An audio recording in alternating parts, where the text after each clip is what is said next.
இவர் எங்கள் மாமா சாமித்துறை. எனக்கும் இவருக்கு தான் வந்து சண்டை நடந்தது, அந்த பொல்லாதவன் சினிமாவில் வர்ற மாதிரி. அதாவது இவங்களுடைய அண்ணன், இவர் பேர் தான், இவங்க அண்ணன் பேர் தான் செல்வம். அவர் வந்து முன்னாள் ஊராட்சி மன்ற தலைவர்.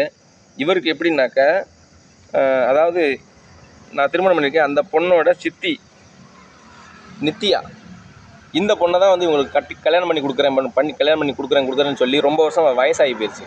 இவங்க என்ன பண்ணிட்டாங்க, திடீர்னு வந்துட்டு முறை இல்லாத, அதாவது முறையில் உள்ள ஒருத்தருக்கு பிடிச்சி கட்டி வச்சுட்டாங்க. அவர் பேர் ஜோதிவேலு. அவர் ஏன் கிளாஸ்மேட்டு, பிடிச்சி கட்டி வச்சுட்டானுங்க. அதுக்கப்புறம் இவருக்கு என்ன பண்ணாங்க, அதாவது இவங்க அக்காவோட பொண்ணையே, 3வது பொண்ணையை கட்டி வச்சாங்க. அந்த குடும்பத்துக்குள்ள பல்வேறு பிரச்சனைகளை உண்டு பண்ணி இவங்களுடைய அண்ணனோட பையன் பிரவீன், அவனும் இறந்து போயிட்டான். அந்த சண்டையை, அதாவது இவருடைய வாழ்க்கையில் சண்டையை மூட்டி விட்டவன் ஒருத்தவன், அதாவது எங்கள் ஊரில் பழனிசாமியோட பையன், அவருடைய பையன் பேர் பிரபாகரன், அவனும் இப்போ இறந்து போயிட்டான். இந்த மாதிரி இவங்க